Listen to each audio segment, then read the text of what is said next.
Chapter 1. The mahogany doors of the Sterling Mansion library slammed shut with a finality that vibrated through the floorboards. Adrian Sterling stood on the polished parquet, a folder of forged audit reports clutched in his stiff fingers. The ink on the documents was barely dry, a clean surgical lie fabricated to strip him of his life's work, his bloodline and his name. Across the room, the crystal chandelier caught the harsh, uncompromising glare of overhead lights, casting fractured light across the faces of the people who had raised him. Or, as he now understood, the people who had merely tolerated him until a more pliable instrument came along. "Look at him, Richard," Victoria Sterling hissed, her fingers curling around the fabric of her tailored silk blouse as if she had been physically contaminated by his presence. Her eyes, usually glittering with calculated social ambition, were hard and narrow. "Standing there without a shred of remorse, stealing from your own father's company. Have you no shame, Adrian?" Adrian did not flinch. He looked at Richard Sterling, the patriarch whose graying temples and imposing posture had once been the compass of his universe. Richard sat behind his massive executive desk, heavy-lidded and stern, his expression locked in granite disapproval. Beside him stood Ethan, the golden boy, the adopted son who had arrived in their lives 3 years ago with a soft smile and a manufactured vulnerability that had effortlessly wormed its way into Victoria's maternal vanity.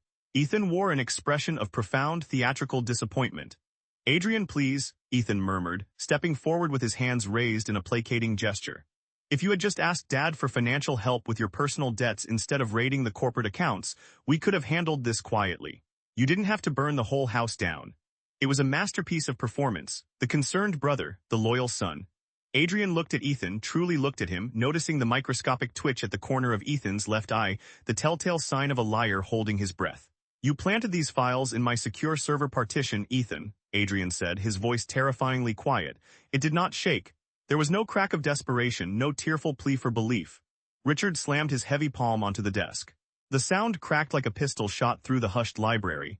"Enough. The internal audit is conclusive. The digital footprint traces directly to your credentials, your machine, your private encryption key. Ethan has spent the last 3 years keeping the regional logistics afloat while you played visionary. And this is how you repay us, by embezzling $3 million. You didn't even check the server logs, did you?" Adrian asked, his gaze shifting back to the man he had called father for 26 years. "If you had run a basic packet analysis, you would see the access was routed from an external guest network while I was locked out of the building on the board retreat." "Silence!" Victoria shrieked, stepping between Richard and Adrian as though shielding her husband from a physical blow. "Don't you dare gaslight your father with your technical jargon. You are ungrateful, Adrian. You have always had a cold, calculating streak ever since you were a boy. We gave you a home, a name, a future, and you treat our legacy like a piggy bank." Sophia, Adrian's younger sister, stood by the tall arched windows, her arms tightly crossed over her chest. She refused to meet his eyes, staring instead out at the manicured lawns bathed in the cold twilight. "Just go, Adrian," she muttered, her voice tight with suppressed humiliation. "You're embarrassing us. You're embarrassing the family name. The family name." The words echoed in Adrian's head, stripping away the last remaining illusion of warmth. He looked at the three of them, the father who valued compliance over truth, the mother who loved status more than blood, the sister who traded loyalty for convenience, and the parasite standing in the center of it all, smiling behind a mask of sorrow. "You're right," Adrian said softly. He tossed the folder onto the edge of the desk. It slid across the glossy surface and stopped against Richard's blotter. "I am done embarrassing you." Without another word, Adrian turned on his heel. He didn't run, he didn't look back. He walked out of the library, down the grand curved staircase where his childhood portraits still hung. Though he knew with absolute certainty they would be taken down and burned before midnight, and out through the heavy iron front gates of Sterling Mansion. The rain started the moment he reached the main road. It wasn't a gentle drizzle. It was a torrential, blinding downpour that soaked through his woolen coat within seconds, plastering his dark hair across his forehead. He walked 2 miles down the desolate highway, his shoes squelching with water, his breath pluming in the freezing night air. He had nowhere to go. His bank accounts had been frozen by the board an hour before the confrontation. His corporate credit cards were already declined. He was, by all conventional metrics, a ruined man. And then, somewhere between the 5th and 6th mile marker, as the headlights of passing cars blurred into streaks of yellow and red through the sheets of rain, a sudden violent shudder racked his frame. It wasn't cold, it was a cognitive collision. A flash of blinding white light detonated behind his eyelids. Images, sharp, technicolor, and overwhelmingly vivid, crashed into his consciousness with the force of a tidal wave. Stock tickers scrolling across a Wall Street monitor in 2029. The smell of cedarwood and expensive scotch in a penthouse he hadn't yet bought. The bitter taste of defeat on a rainy night 20 years in the future, when he had trusted Ethan one last time and lost everything. He stumbled, grabbing a damp concrete utility pole to steady himself. Passers-by would have thought him mad, gasping for air against the gale force wind, but Adrian stood frozen as decades of an alternate, unlived existence flooded his brain. He remembered dying in a sterile hospital room, betrayed by the Sterlings, stripped of his patents, ruined by a final corporate coup orchestrated by Ethan. He remembered every market crash, every technological breakthrough, every geopolitical shift, every regulatory loophole, and every major corporate acquisition of the next 15 years.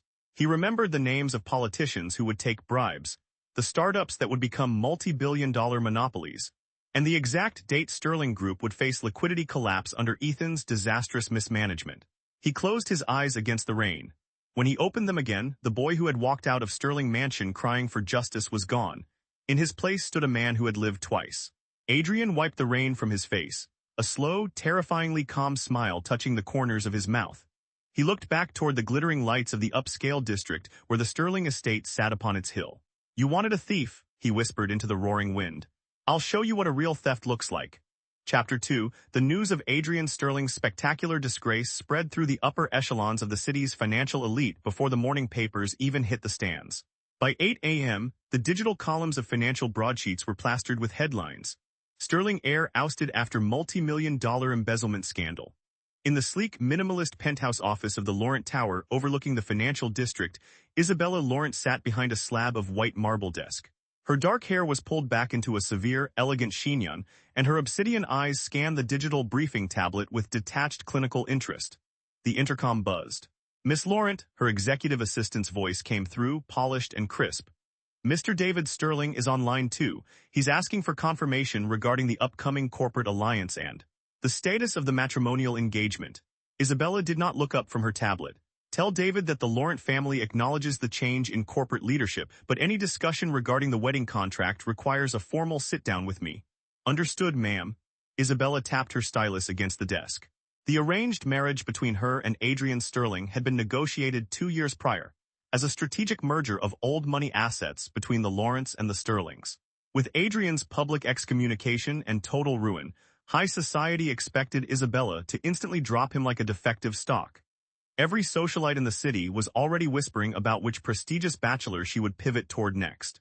Instead, Isabella picked up her secure personal phone and dialed a private investigator. "Vance," she said the moment the line connected. "I want every file, every server log, and every internal communications memo related to Adrian Sterling's alleged embezzlement at Sterling Group. I want it on my desk by noon." "Miss Laurent," the investigator replied, sounding slightly surprised. "The board already voted. The evidence was presented by Ethan Sterling. It's open and shut. I don't care about what the board voted, Vance. I care about facts. People who steal millions don't live in a modest rented studio apartment with an outdated laptop and a bank balance consisting entirely of grocery store receipts. Dig deeper." By 11:30 a.m., Vance's encrypted dossier arrived. Isabella opened the digital envelope, her sharp eyes devouring the data points. She cross-referenced the server access timestamps with the internal security logs from the night of the board meeting. As she read, her eyebrows arched in quiet astonishment. The audit trail presented by Ethan Sterling was clean, too clean. It was a digital fingerprint manufactured with the precision of a professional corporate mercenary. More importantly, Isabella looked at Adrian's personal financial history. 0 offshore accounts, 0 luxury asset purchases, 0 lifestyle inflation. For a man accused of stealing $3 million, Adrian Sterling lived like a monastic scholar. "Someone engineered this," Isabella murmured to the empty room, her gaze fixed on a photograph of Adrian taken during a university debate years ago. Even then, his eyes had held a quiet, unyielding intensity, a stark contrast to Ethan's superficial, camera-ready charm. She leaned back in her ergonomic leather chair, tapping her fingernail against the marble surface. Society expected her to reject him. Her own family advisors had already drafted a polite press release dissolving the engagement. Isabella stood up, smoothing the front of her charcoal-gray designer blazer. She picked up her car keys. "Draft a statement," she said into her phone as she walked toward her private elevator. "Inform the Sterling family that the Laurent Sterling marriage is not cancelled. In fact, it's moving forward ahead of schedule." Her assistant gasped over the line. "Miss Laurent." "But his reputation, the scandal, reputation is what other people think of you, Vance," Isabella replied coldly as the elevator door slid shut. Character is what you discover when everyone else is lying. Chapter 3, the civil registry office was cold, sterile, and entirely empty of fanfare. There were no flashbulbs, no society columnists, no weeping mother of the bride, and no cheering family members. Richard and Victoria Sterling had made it abundantly clear that associating with Adrian was social suicide, and the Laurent family had stayed away out of tactical curiosity, leaving the ceremony to the bare minimum legal requirements. Adrian stood in a sharply tailored charcoal suit that he had purchased the previous afternoon, using a modest cash reserve he had kept hidden from his corporate accounts. A precaution from his past life's hard-earned paranoia. His shoulders were broad, his posture unyielding, his expression an impenetrable mask of quiet resolve. The heavy oak door opened, and Isabella Laurent walked in. She wore a simple, breathtaking ivory silk dress that hugged her frame with understated elegance. No veil, no diamonds screaming for attention, just a woman who looked like she owned the room the moment she stepped into it. She walked up to Adrian, stopping inches away. Her obsidian eyes searched his face, looking for the bitterness, the despair, or the hollow defeat that society had assigned to him. Instead, she found only a steady, burning intelligence that matched her own. "You didn't cancel," Adrian said, his voice low, steady, and devoid of defensive posturing. "I don't break contracts based on anonymous gossip, Adrian," Isabella replied, her tone crisp and analytical. "And I certainly don't let Ethan Sterling dictate my future." A faint, humorless smile touched Adrian's lips. "You're taking a massive risk. Marrying a man who has been legally stripped of his name and assets isn't a power move in the eyes of high society. It's corporate suicide." "Let me worry about my portfolio," Isabella said simply as the registrar cleared his throat to begin. 10 minutes later, the papers were signed. They were husband and wife. That evening, in the penthouse apartment Isabella had secured in her own name overlooking the glittering harbor. The city lights cast long, amber shadows across the minimalist living room. 2 glasses of 2012 Bordeaux sat untouched on the coffee table. Adrian stood by floor-to-ceiling windows, watching the distant flow of highway traffic below. He felt the weight of Isabella's gaze behind him. "You want to know why they framed me," Adrian said without turning around. "I know how they framed you," Isabella corrected, walking up beside him. She leaned against the glass, holding her wine glass by the stem. "Ethan has been quietly consolidating operational control over the supply chain division for 6 months. Removing you was the only way he could push through the high-risk overseas acquisitions without an internal auditor blowing the whistle." Adrian turned his head slowly, looking at her with a new level of appraisal. "You figured that out from the public filings." "I figured it out by looking at who benefits," she replied, her eyes locking onto his. "What I didn't figure out, and what I want to hear from your own lips, is why you didn't fight back in that boardroom. You had the technical capacity to dismantle Ethan's presentation in real time. Why did you walk away?" Adrian looked at her for a long, silent moment. The air between them felt charged, heavy with the gravity of secrets that ordinary people would never believe. "Because," Adrian said softly, "if I had fought them in that room, I would have spent the next 5 years fighting corporate lawsuits just to win back a sinking ship run by blind men. I didn't want to save Sterling Group that day. I wanted to watch it rot from the inside out until there was nothing left for them to inherit." He paused, his voice dropping an octave. "And, because I needed to die as Adrian Sterling, the dutiful son, so I could be reborn as someone else. Isabella, what I am about to tell you sounds like madness. You have every right to laugh, to walk out that door, or to call a doctor." Isabella did not blink. She took a slow sip of her wine, never breaking eye contact. "Try me?" For the next 20 minutes, Adrian told her everything. He told her about the rain-soaked highway, the collision of timelines, the memories of a future that had already happened, the market crashes, the betrayals, and the exact roadmap of every asset Ethan would ruin over the coming years. He spoke without hesitation, laying out the impossible truth with the cold, unshakable clarity of a man reading from an engineering blueprint. When he finished, the room fell into a profound, suffocating silence. Isabella set her wine glass down on the marble table. The small clink echoed in the quiet penthouse. She walked slowly toward him, stopping so close he could smell the faint scent of winter jasmine and expensive perfume. "Do you expect me to believe you died, lived another life, and came back?" she asked, her voice dangerously quiet. "I don't expect blind faith," Adrian answered evenly. "I expect skepticism. Verify everything I do." Isabella stared into his eyes for a long, ticking eternity. Then a slow, brilliant smile spread across her face, not a polite social smile, but the expression of a predator recognizing an equal. "Good," Isabella said, her voice firm. "Because I don't deal in fairy tales, Adrian, I deal in results. If your memories are real, then you possess the most valuable asset on Earth, a cheat code for the global economy. And if they aren't, well, you're still the smartest man I've ever met, and we have an empire to build." She extended her hand toward him. Adrian looked down at her slender, elegant fingers, then up into her unyielding eyes. He reached out and grasped her hand, sealing a partnership built not on illusion or romance, but on absolute, unbreakable mutual respect. Chapter 4. The rain had cleared by dawn, leaving the city washed in a crisp, sharp autumn light. Adrian stood in the subterranean storage facility beneath his late grandfather's dilapidated countryside estate. A property the Sterling family had long neglected and forgotten, assuming it held nothing of value. The air smelled of damp stone, old leather, and decades of undisturbed dust. Using a small brass key he had retrieved from the lining of an old winter coat, Adrian unlocked a heavy steel floor safe tucked beneath a rotting wooden workbench inside the cellar. Inside lay a collection of dust-covered ledgers, original handwritten land deeds, and a sealed lead-lined box stamped with the private notary seal of his grandfather, Arthur Sterling Sr. Adrian popped the latches of the box.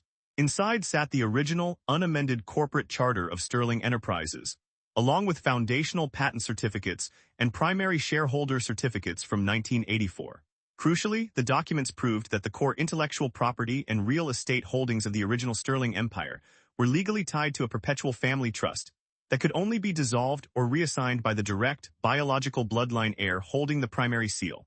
A clause Richard Sterling had illegally bypassed years ago through corporate restructuring. "They thought they scrubbed my lineage clean from the corporate ledger," Adrian murmured, running his thumb over the embossed seal. "They didn't realize my grandfather was smarter than all of them combined." He pulled out his encrypted laptop and began scanning the documents, uploading the verified metadata directly to an offshore legal repository managed by Isabella's private corporate attorneys. A soft chime sounded from his phone. It was an encrypted message from Isabella. "The shell company is registered. Capital injection of $50 million secured through Laurent family venture funds. What's our next move?" Adrian typed his reply with swift, calculated precision. "Do not attack Sterling Group directly. Let Ethan think he has won. We build the foundation." Over the next 3 weeks, operating out of a high-security temporary office space in the financial district, Adrian and Isabella laid the groundwork for a corporate entity named Aegis Capital. Unlike traditional venture firms, Aegis Capital did not make noisy public splash announcements. Instead, using Adrian's uncanny foresight of market trends, specifically the impending regulatory crackdown on lithium mining supply chains and the sudden surge in cloud-native cybersecurity protocols, they quietly acquired strategic stakes in 3 mid-tier tech startups that Wall Street currently considered over-leveraged junk. Isabella managed the regulatory navigation and institutional banking relations with surgical precision, while Adrian directed the technological investments. In boardrooms across the city, investors were still laughing about Adrian Sterling's fall from grace.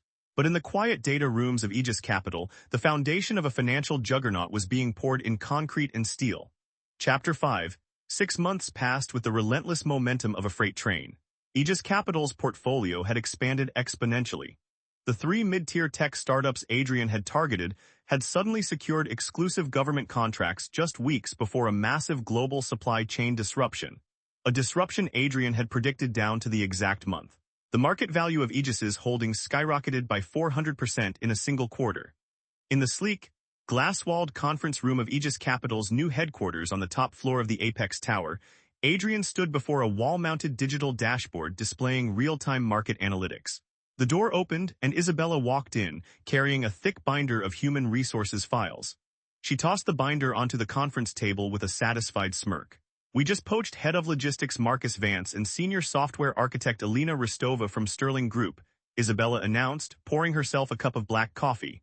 "Ethan is losing his mind. Apparently, he threw a glass paperweight across his executive office yesterday when he realized his best operational minds were jumping ship to work for a mysterious boutique firm." Adrian turned away from the dashboard, buttoning his suit jacket. "Why did they leave? Did we overpay?" "Not even close," Isabella replied, leaning against the edge of the table. "We didn't offer them higher base salaries. We offered them equity performance shares and a corporate culture that doesn't involve being scapegoated for upper management's incompetence. Word is spreading through the industry. Sterling Group is becoming a toxic workplace where people only stay if they're too incompetent to find work elsewhere." Adrian walked over to the window, looking out over the sprawling skyline where the towering glass monolith of Sterling Group stood like a crumbling monument to corporate arrogance. "The talent drain is only the first phase," Adrian said quietly. "Ethan is currently preparing to acquire Global Freight Solutions to mask the declining margins in the shipping division. It's a bloated, debt-ridden acquisition that will trigger a liquidity crisis the moment interest rates tick upward next quarter. And when interest rates tick upward, Isabella asked, her eyes glittering with anticipation. The Federal Reserve announces a rate hike in 6 weeks, Adrian replied without missing a beat. Ethan is betting everything on cheap credit. When the floor drops out, he'll be forced to pledge Sterling Group core real estate assets as collateral to cover short-term operating losses. Isabella crossed her arms, a slow smile forming on her lips. And that's when we step in as the primary lien holder. Exactly, Adrian said. We don't break their doors down, Isabella. We buy the keys to the front door while they're still inside believing they own the house. Chapter 6, the annual Sterling Group Gala was supposed to be a public coronation for Ethan. Held in the grand ballroom of the Plaza Continental. The event was glittering with chandeliers, expensive champagne, and the city's elite socialites draped in diamonds and designer tuxedos. Flashbulbs popped continuously as Ethan Sterling, radiant in a custom Tom Ford tuxedo, posed for the financial press alongside Richard and Victoria. Richard stood tall, his chest puffed out with paternal pride, telling anyone who would listen about how Sterling Group was entering a new golden era under Ethan's visionary leadership. Under my son's guidance, our logistics expansion has increased by 30%, Richard proclaimed to a group of nodding board members. Some people lacked the vision and the integrity to see where the company needed to go. But Ethan has proven that true leadership runs in the blood. Victoria beamed, clutching Ethan's arm. We always knew he was destined for greatness. Some children are just born to lead. Across the crowded ballroom, standing near a pillar in the shadows of the mezzanine, Adrian and Isabella watched the performance with quiet detachment. Adrian wore a classic black tuxedo, his expression calm, his posture relaxed. Isabella wore a backless emerald silk gown that commanded every eye in the room the moment she entered, though she ignored the whispers and stares entirely. Look at them, Isabella murmured, swirling champagne in her crystal flute. They're celebrating the Titanic while it's already scraping against the iceberg. Let them have their night, Adrian replied, his voice cool and level. False confidence makes the fall much steeper. At that moment, Ethan caught sight of Adrian across the room.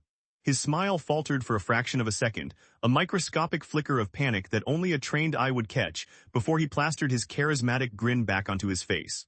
Excusing himself from the group of investors, Ethan walked straight toward Adrian and Isabella, threading through the crowd with measured grace. Adrian, Ethan said smoothly, stopping a few feet away. His voice was loud enough for surrounding guests to overhear.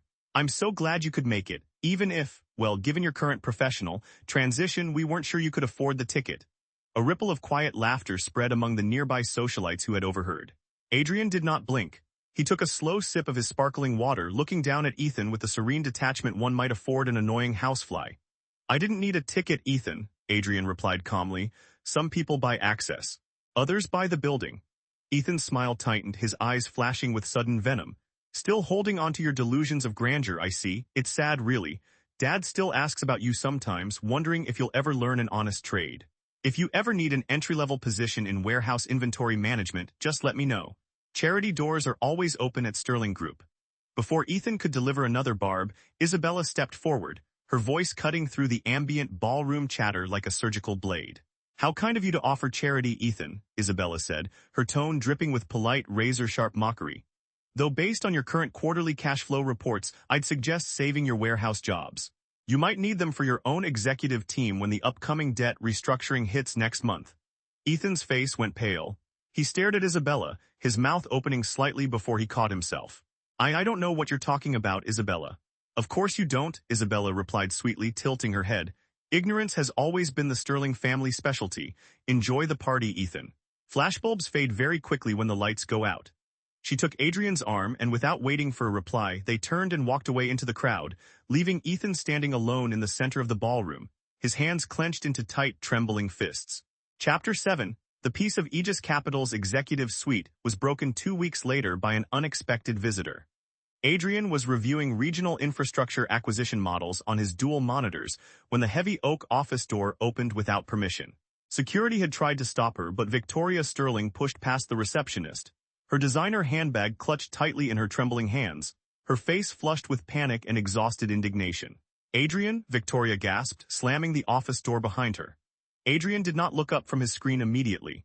He finished typing a line of code, hit save, and then slowly leaned back in his leather chair, interlocking his fingers over his lap. Mother, Adrian said, his voice entirely devoid of warmth or hostility. It was the tone one might use for an unwelcome stranger in a public lobby. Victoria stared at him, her chest heaving. The immaculate, composed matriarch of Sterling Mansion was gone.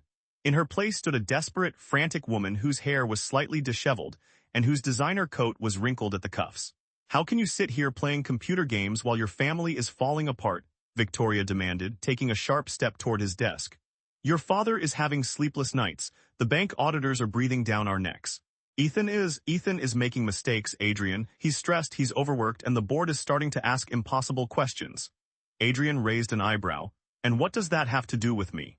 As you and Richard made very clear in the library 6 months ago, I am no longer a Sterling." "Don't play games with me," Victoria cried, her voice cracking with suppressed hysteria. "You are blood. You know how the logistics network operates inside and out. Your father built this company for you, well, for both of you. If you just come back, sign over some of that mysterious capital your new firm has been throwing around, and help Ethan restructure the debt, we can put all of this unpleasantness behind us." Adrian stood up slowly. He walked around his desk, stopping a few feet from her. He looked down at the woman who had raised him, searching his memory for any lingering trace of maternal warmth, finding only cold calculations and conditional affection. "When I stood in that library begging for a proper investigation, did you listen?" Adrian asked quietly. Victoria flinched. "That was, circumstances forced our hand. When you threw me out into the pouring rain with frozen bank accounts and a ruined name, did you care about blood?" Adrian continued, his voice dropping into a register so chillingly calm that Victoria stopped breathing. "You didn't care about truth, Mother. You cared about your golden boy's fragile ego. You traded your real son for a counterfeit, and now that the counterfeit is cracking under the pressure, you expect me to play the dutiful servant and clean up the mess. We raised you," Victoria shrieked, tears finally spilling over her mascara-stained eyelids. "We gave you everything. You gave me a roof and a ledger, and you charged interest on every ounce of affection," Adrian replied flatly. "I owe you nothing. Get out of my office." Victoria stared at him, horror dawning in her eyes as she realized the boy she had once manipulated into submission was completely, irrevocably gone. She turned blindly toward the door, pulled it open, and fled down the hallway without looking back. Adrian watched the door close, his expression unchanged. He walked back to his desk, picked up his phone, and dialed Isabella.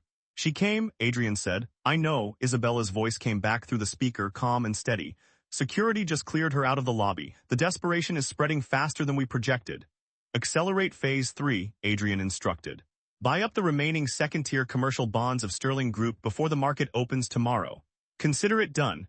Chapter 8 Desperation Breeds Clumsiness. When private appeals and family guilt failed to move Adrian, the Sterling camp pivoted to open warfare. Within 48 hours of Victoria's failed visit, a wave of coordinated hit pieces flooded digital media platforms and financial blogs. Articles appeared with sensational headlines: Aegis Capital, front company or money laundering scheme, and the dark past of Adrian Sterling, uncovering the truth behind the embezzling ex-heir. At the same time, rumors began circulating in society circles that Isabella Laurent was being held hostage in an abusive marriage by a financially unstable ex-convict who had brainwashed her into investing her family's fortune. Bribed journalists ambushed Isabella outside her charity foundation galas, thrusting microphones in her face and shouting invasive, loaded questions. "Miss Laurent, is it true your husband forced you to liquidate your personal trust funds? Miss Laurent, are you aware that Aegis Capital is under federal investigation?" Isabella did not flinch, trip, or lose her composure once. Standing on the grand marble steps of the convention center under the glare of camera flashes and television lights, Isabella stopped, turned directly toward the primary camera lens, and raised her hand for silence. Every single article published by these outlets over the last 48 hours is demonstrably false, legally defamatory, and financially backed by anonymous sources tracing directly back to Sterling Group's public relations budget, Isabella announced, her voice ringing clear, cool, and commanding over the microphones. She opened a leather portfolio she was holding and pulled out a stack of certified legal documents. "As of 9 a.m. this morning, my legal team has filed multi-million-dollar defamation lawsuits against 3 major publishing houses, 2 freelance bloggers, and Ethan Sterling in his official capacity as Chief Operating Officer of Sterling Group. Furthermore, all financial audits of Aegis Capital have been voluntarily submitted to federal regulators, clearing our accounts of every fabricated allegation." She paused, letting the cold reality sink into the reporters. "My husband is a visionary, brilliant strategist and a man of uncompromising integrity. Anyone who confuses our partnership with weakness is about to discover what an expensive mistake looks like." She turned and walked into her chauffeured town car without answering another question. Inside the car, Adrian was waiting on his tablet, watching the live broadcast feed. He looked up as Isabella slid into the leather seat beside him, smoothing down her skirt. You handled them brilliantly, Adrian said, a genuine trace of admiration in his voice. Isabella smirked, leaning back against the cushions. Never underestimate a woman defending her portfolio or her husband. Chapter 9, the backlash against the Sterling smear campaign was swift and brutal. When federal regulators publicly released a compliance clearance statement verifying Aegis Capital's pristine financial standing, the media outlets that had published the hit pieces scrambled to issue groveling retractions to avoid devastating libel judgments. Public opinion, fickle and easily swayed, swung violently in the opposite direction. Financial columns across the country began shifting their narrative. Instead of painting Adrian as a disgraced criminal, investigative journalists started digging into his original expulsion from Sterling Group. Whistleblowers within Sterling's IT department, emboldened by Aegis Capital's untouchable legal shield, leaked the original server access logs proving that Adrian's credentials had been spoofed from an external guest network on the night of the audit. The internet turned on Ethan Sterling overnight. Social media platforms were flooded with memes mocking the golden boy of Sterling Group. Investors panicked. Stock prices, already fragile due to Ethan's disastrous over-leveraged acquisitions, took a vertical plunge. In the executive dining room of Sterling Mansion, Richard Sterling dropped his morning newspaper onto the mahogany table. The front-page headline screamed, "Who framed Adrian Sterling? The corruption scandal rocking the Sterling empire." "He's destroying us," Richard whispered, his hands trembling as he clutched his coffee cup. "Every board member is calling. The banks are demanding an emergency audit. Ethan.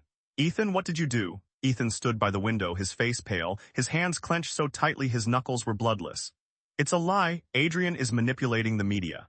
He's using that woman's family money to buy journalists. The server logs don't lie, Ethan," Victoria shouted, her voice breaking as she stood up from her chair. "Your father trusted you. I welcomed you into this family, and you've ruined us."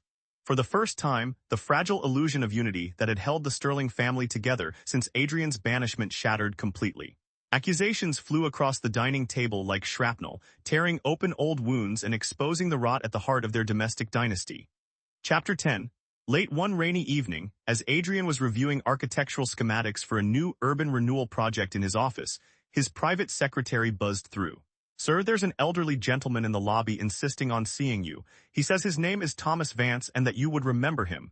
Adrian froze. Thomas. The old head butler who had served the Sterling household for over 40 years. A quiet, gentle man who had looked after Adrian when his parents were too busy climbing social ladders, and who had mysteriously vanished with a generous pension package just 2 weeks after Ethan was adopted into the family. "Send him up immediately," Adrian said, his voice taut. Minutes later, the office door opened, leaning heavily on a wooden cane. Thomas looked older, his hair completely white, his posture slightly stooped, but his eyes were sharp and clear. Adrian stood up and walked around the desk, meeting the old man halfway. "Thomas, what are you doing here?" Thomas removed his wet woolen hat, holding it in trembling hands. "I couldn't stay away any longer, Master Adrian. Not after seeing what they've done to you, and what that boy has done to the family." Adrian gestured to the leather armchairs by the window. "Sit down, tell me everything." Thomas settled into the chair, taking a deep, shuddering breath. From the inside pocket of his worn trench coat, he produced a heavy, yellowed manila envelope tied with cotton string. "When Mr. Ethan was brought into the household 23 years ago, Thomas began, his voice raspy with emotion, your father was grieving the loss of his brother's family. But Ethan wasn't just an orphan picked from a shelter. I overheard Richard and a private adoption broker talking in the study. Ethan's biological father was a disgraced corporate raider who had colluded with a corrupt hospital administrator to orchestrate a switch." Adrian stared at him, the pieces clicking into place with horrifying clarity. "A baby switch?" "Yes," Thomas nodded, his eyes glistening with tears. "You were the true firstborn biological heir to the Sterling primary bloodline, but Ethan's father paid off a nurse to swap the infants in the nursery, intending to infiltrate the estate later when the time was right. When I stumbled upon the adoption documents and wire transfer receipts 20 years ago, I tried to confront your father." Thomas bowed his head in shame. "Richard threatened to ruin my life and put me in prison if I ever spoke a word. They paid me off with a gag order and a quiet retirement. But I kept the original files, Master Adrian. I kept them locked in a safety deposit box for decades, waiting for the day justice would find its way home." He placed the yellowed envelope onto the glass coffee table between them. Adrian looked down at the documents. Inside lay the birth certificates, DNA verification memos, hospital nursery logs, and bank transfer slips proving beyond a shadow of a doubt that Ethan Sterling was a biological imposter, and that Adrian was the sole legitimate heir to every square inch of the Sterling legacy. Adrian slowly looked up at the old butler. A profound, quiet wave of validation washed over him, not just for revenge, but for the fundamental truth of his existence. "Thank you, Thomas," Adrian said, his voice thick with unexpressed emotion. "You have carried this burden for a very long time. You can rest now." Chapter 11, cornered, desperate, and running out of time, Ethan made his final, reckless play. Unable to crack Aegis Capital's corporate armor or stop the relentless bleeding of Sterling Group's stock price, Ethan decided to target Isabella directly. It started with Sophia, who, feeling deeply alienated by her parents' constant fighting and Ethan's erratic behavior, reached out to Isabella under the guise of wanting to reconcile. Isabella, exercising her usual razor-sharp caution, agreed to meet Sophia for tea at a private hotel lounge, suspecting a trap. She was right. Midway through their tea, Sophia burst into tears, confessing that Ethan had threatened to cut her out of the family trust unless she helped him plant a recording device in Isabella's office. "He's insane, Isabella," Sophia sobbed, clutching her teacup with shaking hands. "He blames you and Adrian for everything. He said he's going to ruin your reputation permanently so Adrian has no one left to lean on." Isabella looked at Sophia with cold, analytical pity. "And you came to me because you felt guilty, Sophia, or because you realized the ship is sinking and you're looking for a lifeboat?" Sophia flinched, biting her lower lip.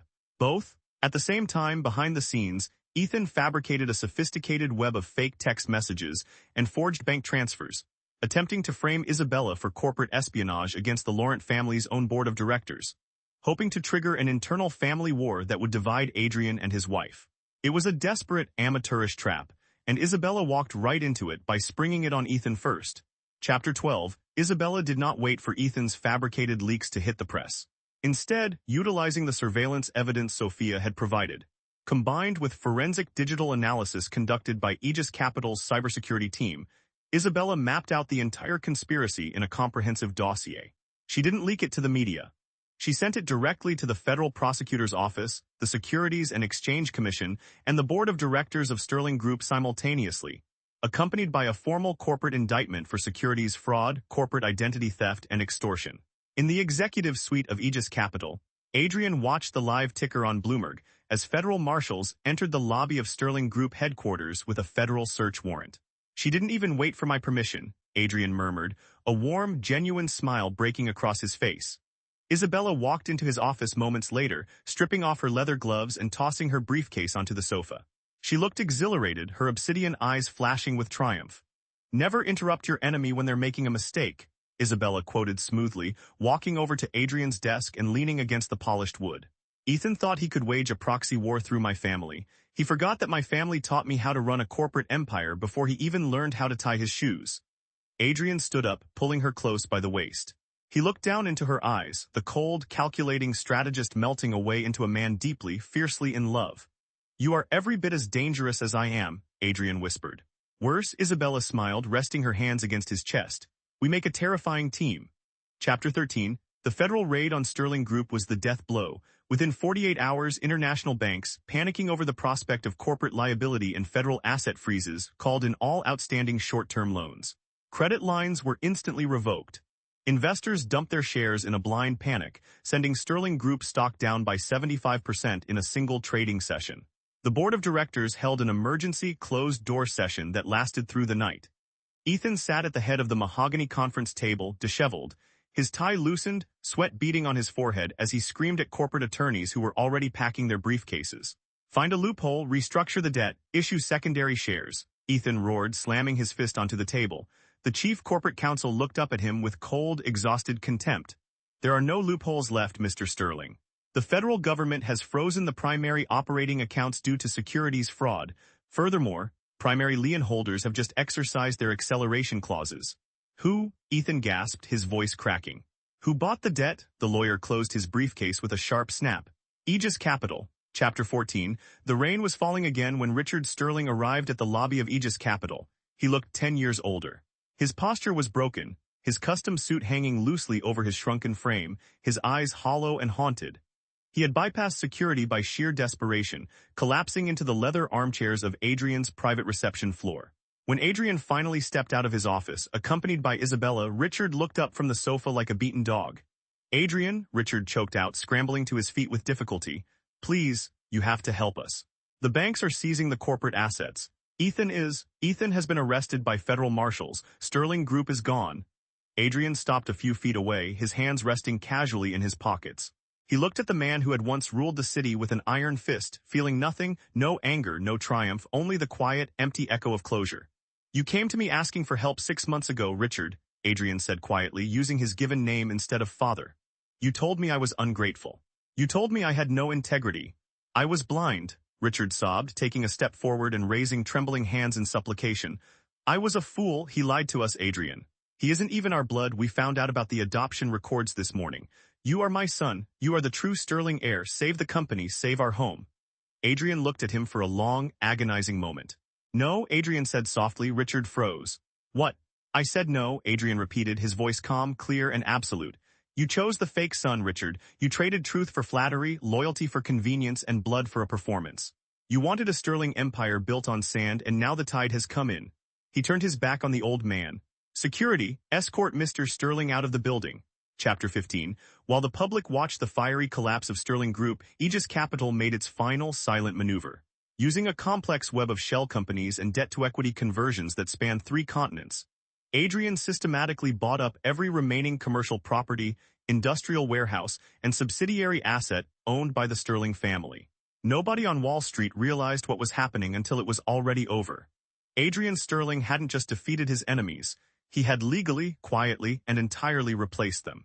Chapter 16. The executive boardroom of Sterling Group was silent, save for the hum of the overhead ventilation system. The remaining members of the board, pale, exhausted, and broken, sat around the massive mahogany table where Adrian had once been falsely accused of embezzlement. The heavy double doors opened. Richard, Victoria, and Sophia stood in the doorway, staring in paralyzed shock at the head of the table. Adrian Sterling sat in the primary chairman's leather seat. Beside him stood Isabella, composed, radiant, and holding a thick leather-bound folio containing the original inheritance trust documents, the DNA verification records Thomas had provided, and the absolute proof of the corporate buyout. "Welcome, everyone," Adrian said, his voice echoing smoothly through the silent room. "Let's call the meeting to order." Chapter 17. Federal marshals led Ethan Sterling into the boardroom in handcuffs. His designer suit was wrinkled, his hair unwashed, his head bowed in absolute defeat as cameras flashed from the media horde gathered outside the glass doors. Adrian didn't even look at him. He slid the DNA records, the original 1984 inheritance charters, and the federal bank fraud indictments across the mahogany table toward Richard and Victoria. "The fake son is going to federal prison for 20 years, Mother," Adrian said softly, looking directly at Victoria. "And the empire you tried to steal from me has returned to its rightful owner." Victoria collapsed back into her chair, burying her face in her hands as silent, hopeless sobs racked her body. Chapter 18. Within 72 hours, the legal liquidation was finalized. Sterling assets were frozen, luxury bank accounts were locked, and the entire corporate portfolio was legally transferred into Aegis Capital's primary holding trust. Adrian Sterling was no longer just a brilliant strategist or a successful entrepreneur. He was the undisputed master of the city's financial landscape. Chapter 19. Late that night, a black town car pulled up to the wrought iron gates of Sterling Mansion. Richard, Victoria, and Sophia stepped out onto the wet pavement, carrying a few small suitcases containing what little personal property the federal receivers had allowed them to keep. The security guard at the gate, a new hire who didn't recognize them, stepped forward holding a legal eviction notice. "I'm sorry, Mr. Sterling," the guard said politely. "New ownership rules. You cannot enter." Richard looked up at the towering mansion where he had lived for decades, realizing with crushing finality that he was standing on the outside looking in, exactly where Adrian had stood 6 months ago in the freezing rain. Chapter 20. Adrian did not gloat, and he did not pursue further vengeance. He allowed Richard and Victoria to rent a modest, comfortable home in the suburbs, ensuring they would never starve or suffer poverty, but stripping them forever of power, status, and influence. Justice was served not with cruelty, but with cold, mathematical precision. Chapter 21. Under Adrian and Isabella's leadership, the remnants of Sterling Group were entirely restructured. The toxic corporate culture was eradicated. Employees were rewarded with fair equity shares, comprehensive health care, and genuine career mobility. Millions of dollars from the corporate trust were redirected into founding university scholarship programs, funding medical research centers, and supporting urban renewal projects across the city. Adrian had finally fulfilled his grandfather's original dream, building an empire that uplifted people instead of crushing them. Chapter 22. 3 months later, in the sunlit private study of Adrian's new estate, Richard Sterling sat across from his biological son. There were no cameras, no lawyers, and no corporate ledgers. I'm sorry, Adrian, Richard said, his voice cracking with deep, irrecoverable regret. I traded my own flesh and blood for a lie. I don't expect you to forgive me. Adrian looked at the old man, seeing the broken shell of the father he had once idolized. I forgive you as a person, Richard, Adrian said quietly. I release the anger. I release the past. Richard looked up with a flicker of hope. Then, can we rebuild the family? Adrian shook his head gently. Forgiveness does not mean restoration. Actions have permanent consequences. You made your choice that night in the library. Live your life in peace, Richard, but do it away from here. Chapter 23, standing on the private balcony of their estate overlooking the sunlit harbor, Adrian wrapped his arms around Isabella's waist, pulling her close as the evening breeze rustled through the trees. Isabella leaned back against his chest, smiling softly as she looked up at him. Do you ever think about the past? She asked quietly. About what you lost. Adrian looked down at her, at the woman who had believed in him when the world called him a thief, who had stood by his side through fire and ice, and who was now the mother of his children in a life built on absolute trust and mutual respect. I lost a family built on sand, Adrian whispered, pressing a kiss to her forehead, and I gained a world built on rock. His greatest victory was never reclaiming the Sterling fortune. It was freeing himself from the desperate need for approval, and building a legacy where love, justice, and truth were the only currency that mattered. The story ended not in ruin, but with the quiet, brilliant dawn of a brand new legacy. The end.